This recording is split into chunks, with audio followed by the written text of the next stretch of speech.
Olá pessoal, tudo bem? Hoje eu quero falar com vocês sobre o ambiente sociomoral escolar. Você já parou para pensar se você já é professora, professor de uma, ou trabalha na coordenação, enfim, trabalha na escola, que tipo de relações interpessoais que são estabelecidas e qual a qualidade dessas relações? Se você não trabalha numa escola, mas já passou pelos bancos escolares, você acha, nas principais experiências que você teve enquanto estudante, que essas relações eram percebidas como boas, ou era um ambiente pesado? Então, é sobre esse tipo de relações que são estabelecidas que eu quero conversar com você hoje, tá? Então, o objetivo dessa aula, os objetivos de aprendizagem são identificar características que contribuem para a promoção de um ambiente sociomoral cooperativo e que nós sejamos capazes de diferenciar o que é cooperação de coerção, tá? Então, a primeira coisa que eu gostaria que vocês fizessem, pegue um bloquinho, qualquer papel que você tenha por aí, ou no seu bloco de notas do celular, no computador, qualquer local que você possa fazer essa reflexão e anote aí, mas anota mesmo, tá? Que tipo de relações interpessoais contribuem mais para o aprendizado e para o bem-estar dos indivíduos da escola? Escreve aí o que vem na sua cabeça. Que tipo de relações você acredita que contribuem mais para a promoção, para que os indivíduos aprendam, se desenvolvam, construam novos conhecimentos e se sintam bem, se sintam acolhidos nesse ambiente? Pausa o vídeo e responde essa questão.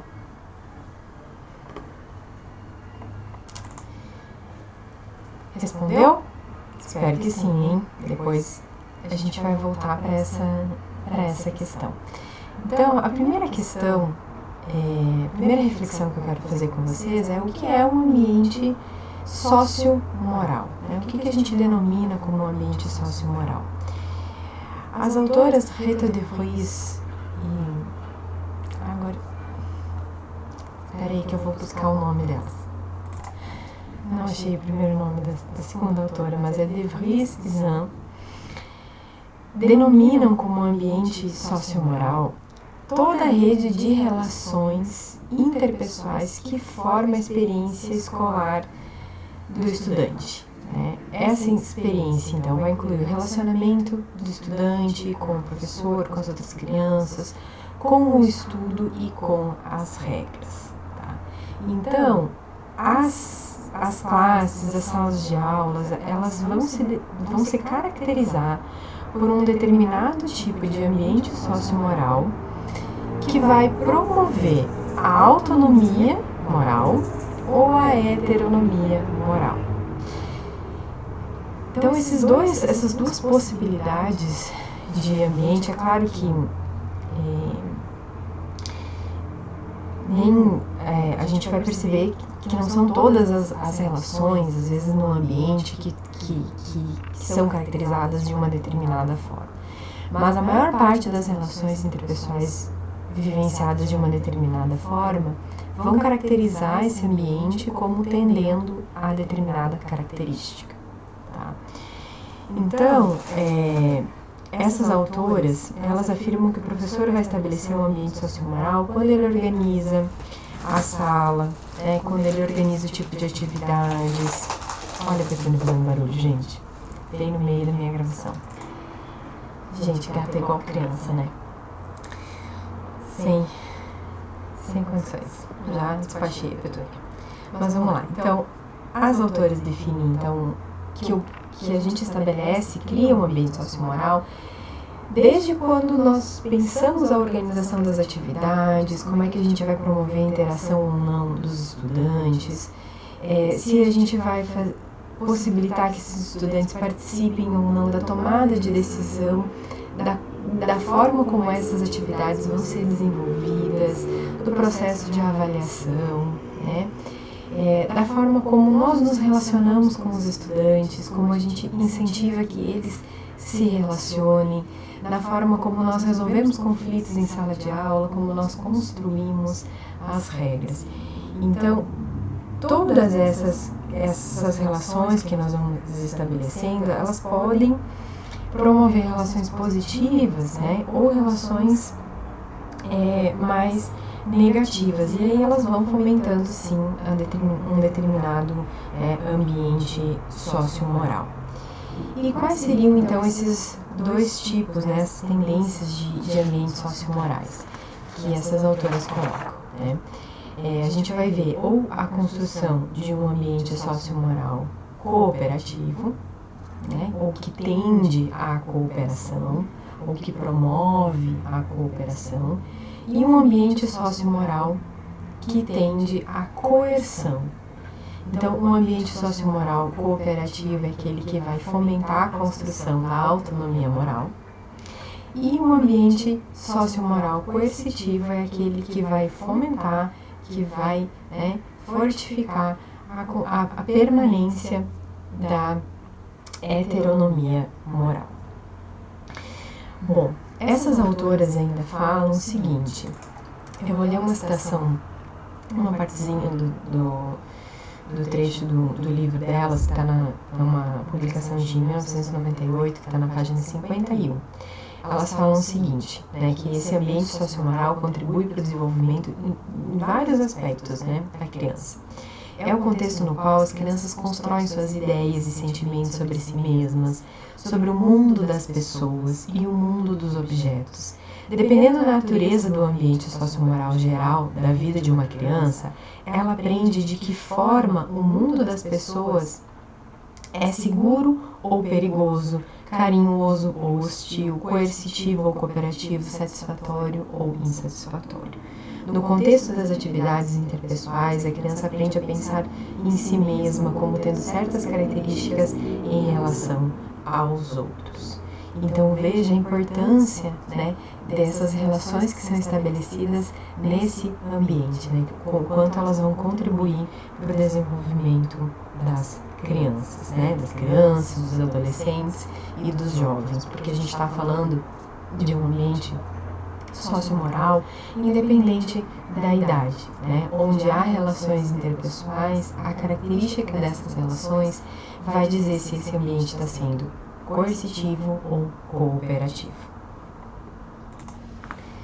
Bom, então, para pensar esse ambiente sociomoral, a gente vai olhar para várias questões. Então, veja que eu até coloquei essa imagem de engrenagem, porque mostra realmente como um ambiente com várias coisas que vão funcionando, né, ao mesmo tempo, e uma vai influenciando na outra.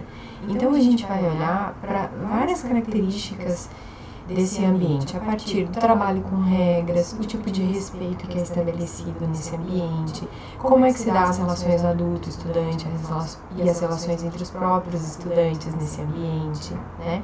Com base em quê? O trabalho com o conhecimento, como é que ele é estabelecido, e a própria resolução de conflitos, certo? Então, vamos lá.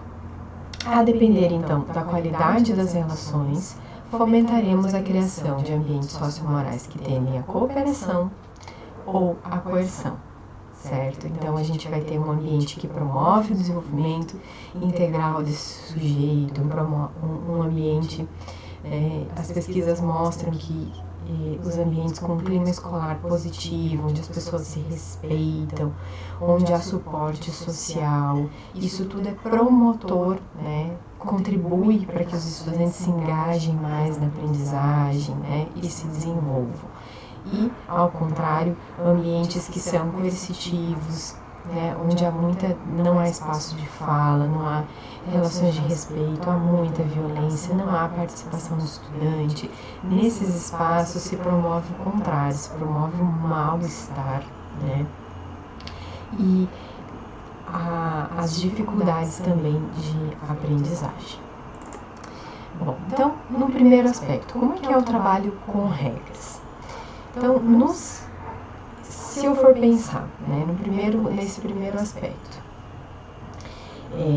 se as regras, como a gente vai ver um pouquinho mais para frente, se as regras elas são construídas a partir das necessidades, se elas são discutidas, né, com os estudantes, se elas são, se os estudantes então têm a possibilidade de pensar sobre os princípios dessas regras, né, as consequências dos seus atos.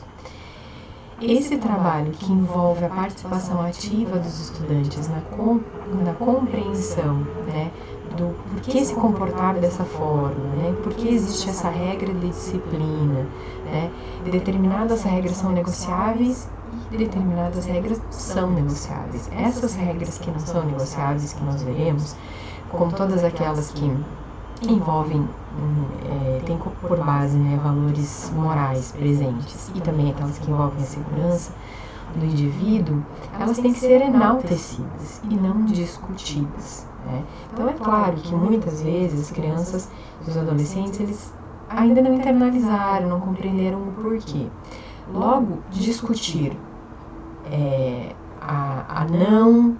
o não seguir essa regra, ou então eu não vou discutir com uma criança, por exemplo, né, ou com um adolescente, quantas vezes eu posso bater num colega. Então assim, pode ou não pode bater? Não, não pode bater.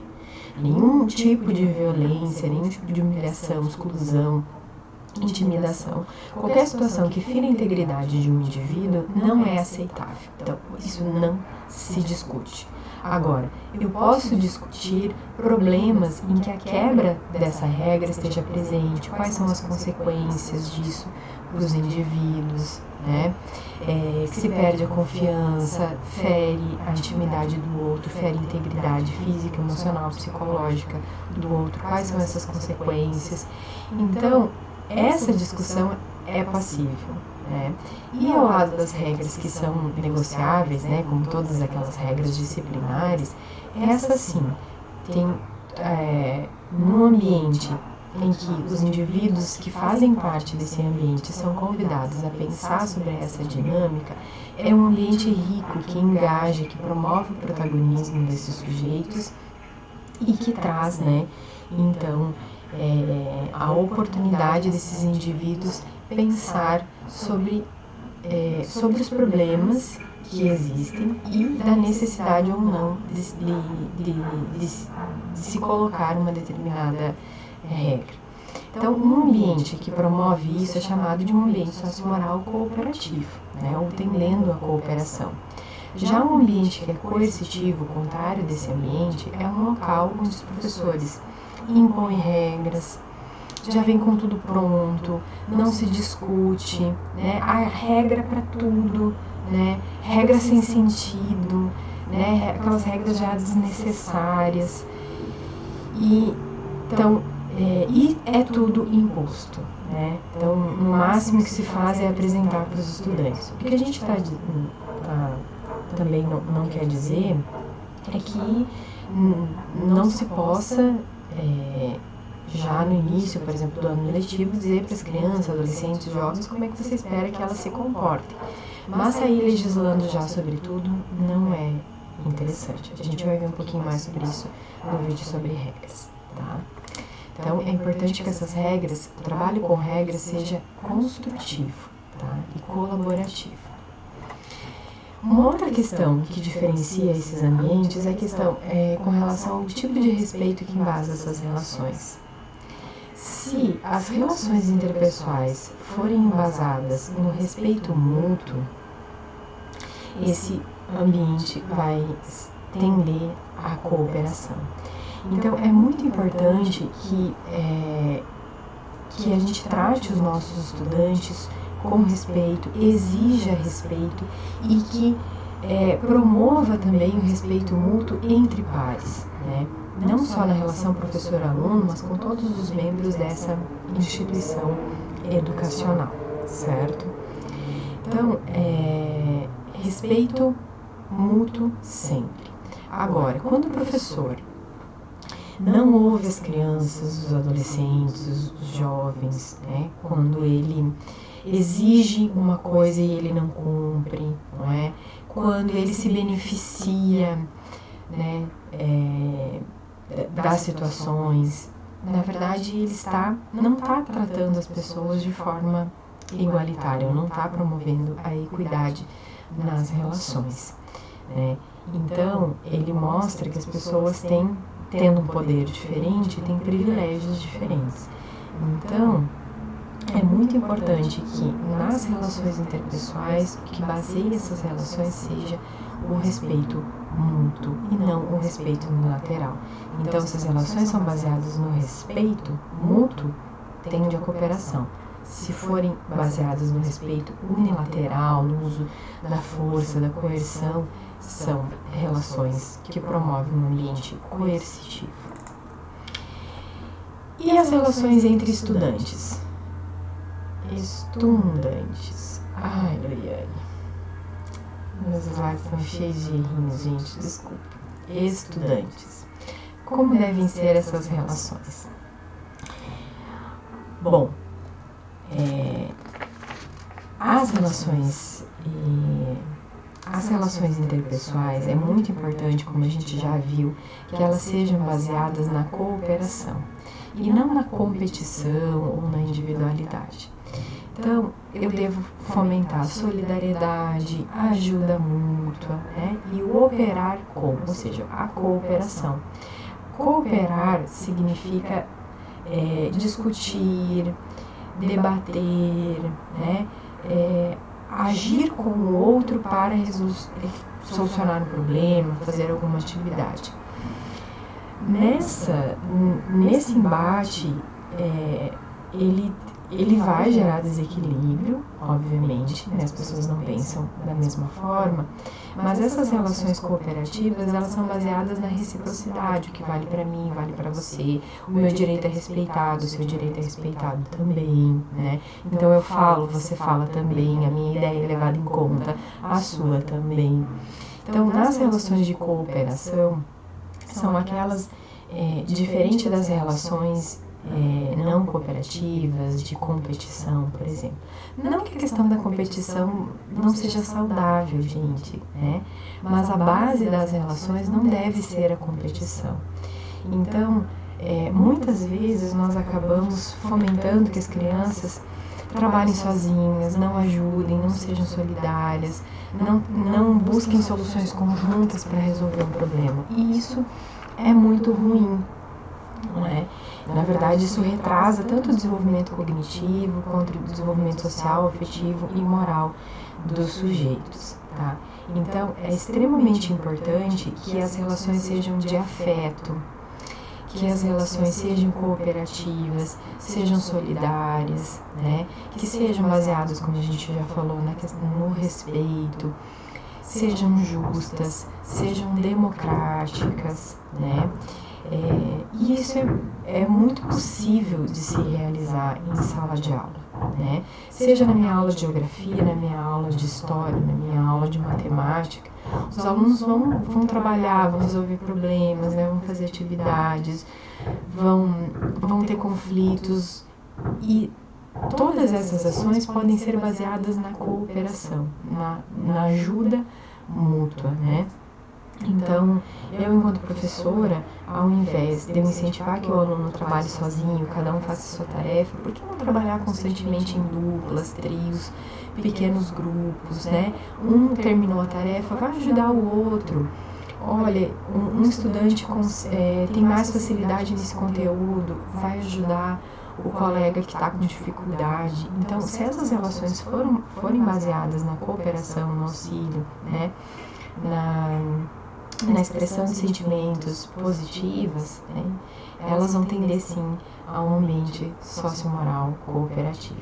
Agora, se elas forem, essas relações forem agressivas, né, um estudante, se forem relações de respeito unilateral, agressivas, violentas, de uso da força, não baseadas no diálogo, né? Então, o estudante não ouve o outro, não respeita a vez do outro, um quer ganhar em cima do outro. Essas relações não são saudáveis, né? Elas não promovem o desenvolvimento dos indivíduos. E da mesma forma, a gente pode pensar nas relações entre os adultos e os estudantes. Da mesma forma, é muito importante que essas relações elas sejam de escuta, de colaboração, de cooperação, de respeito mútuo, onde também a justiça, a solidariedade, e outros valores morais estejam presentes. Então, é claro que na relação adulto e estudante sempre vai haver uma hierarquia. A gente não está falando que não existe um poder ali instituído nessa relação. Sempre vai existir. E é por isso que a gente já viu que é muito importante, para o desenvolvimento moral dos indivíduos, que se fomente as relações, as trocas entre pares, porque é lá nas trocas entre pares que os indivíduos eles vão poder vivenciar melhor as consequências dos seus atos. Então, se eu desrespeitar o professor, ele vai ficar super chateado, mas ele vai continuar sendo meu professor. Agora, se eu desrespeitar o meu amigo, ele provavelmente vai deixar de ser meu amigo. Ele vai ficar mega chateado, ele não vai mais querer brincar comigo, ele não vai querer mais ir na minha casa, Então, é muito importante que essas relações, tanto entre os pares quanto com os adultos, sejam baseadas em relações de respeito mútuo, sejam cooperativas também, sejam de ajuda, também haja expressão positiva de sentimentos, reconhecimento de emoções.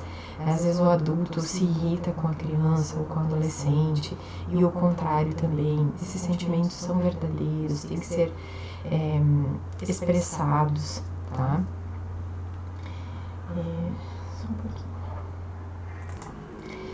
Gente, lembrando uma coisa, é muito importante que aquilo que vale para as crianças e para os adolescentes tem que valer para os adultos também, tá? Então,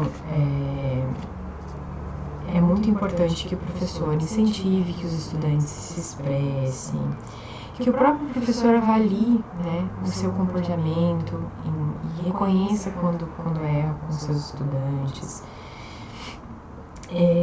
que seja incentivado a expressar sentimentos, a expressar suas ideias, que respeite a opinião dos colegas, que o professor também dê oportunidade de trocas de papéis, que incentive os estudantes a criar, a pensar coisas diferentes, a encontrar soluções diferentes, tá? Então, essas relações, quanto mais forem dessa qualidade, mais contribuirão para a construção de um ambiente sociomoral cooperativo. Uma outra questão muito importante é com relação às atividades, ou seja, com a construção do conhecimento, A gente pensa que quando a gente que o trabalho para a promoção da autonomia moral se dá só nesses momentos de construção de regras, de resolução de conflitos, de relações. Mas quando a gente está trabalhando com o próprio conhecimento, também a gente está interagindo com o outro. Por isso que a gente fala que é muito difícil de separar quando está ocorrendo o desenvolvimento cognitivo do desenvolvimento social, moral e afetivo, dos sujeitos. Então, é muito importante pensar como é que eu organizo as atividades em sala de aula. Eu considero o que os meus estudantes pensam sobre a organização das atividades, sobre se essas atividades vão ser realizadas de forma individual ou cooperativa ou em grupo, se elas vão ser dessa forma ou daquela forma, se o prazo para a entrega da atividade tá legal ou não tá, se o conteúdo a distribuição das atividades está pesada ou não tá. Então, eu considero a opinião dos estudantes, eu trago eles para pensar toda essa questão da rotina. Aí você vai me dizer assim, nossa, prof, mas aí eu fazer isso vai desconsiderar toda a minha responsabilidade enquanto docente? Eu sou responsável por fazer tudo isso, Obviamente que você é responsável para pensar toda essa dinâmica de organização com o trabalho pedagógico. Mas nada impede, né, que você, na medida do possível, traga os estudantes para pensar, né, a dinâmica, a organização. Tudo tem um limite, mas é possível sim trazer a participação dos estudantes para que eles pensem sobre essas questões. As atividades que você propõe são propostas com desafios? O material é concreto, é próximo à realidade dos estudantes, promove, né, a troca de ideias, promove um pensamento, uma tomada de perspectiva diferente, pensar em diferentes resoluções. A própria disposição da sala de aula, os recursos que você usa, seja agora no momento do ensino remoto emergencial ou na sala de aula física, os recursos que você usa, a disposição da sala de aula, promove a troca entre esses indivíduos ou eles ficam sozinhos, isolados, sem interagir, né? O professor acompanha essas atividades, enfim, as atividades promovem a cooperação, elas promovem a atividade, o individualismo, né, a competição. Então, como é que é todo esse trabalho com o conhecimento? Ele gera conflito cognitivo, né? E claro que ao gerar esses conflitos cognitivos, ele vai gerar outros conflitos também, mas veja que são conflitos, como a gente verá, né,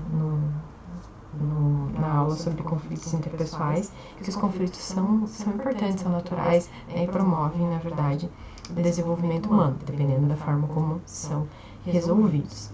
Então, pensa como é que você trabalha com as atividades, né, com o conhecimento de uma forma geral em sala de aula, né? Se você promove a participação dos estudantes em todo esse processo da avaliação, a tomada de decisão sobre as atividades, a própria avaliação, como é que as atividades estão sendo desenvolvidas, né?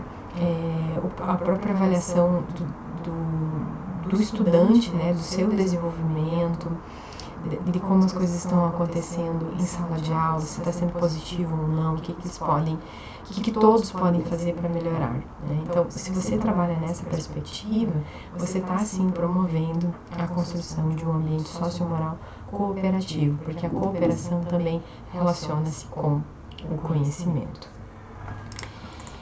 E, por fim, a gente pode pensar em como os conflitos são resolvidos. Então, se você, professor, né, resolve os problemas todos pelo seu aluno, né, pelos seus estudantes, resolve problemas que são individuais na frente de todo mundo, expondo a individualidade desses indivíduos, ameaça, aplica punições, você diz para os estudantes como é que eles estão se sentindo, o porquê daquilo, resolve os problemas por eles, né, não dá essa oportunidade, você está, na verdade, né, se toda situação você encaminha para a direção, chama os pais, aplica aquelas punições que não tem nada a ver com o ato, na verdade você está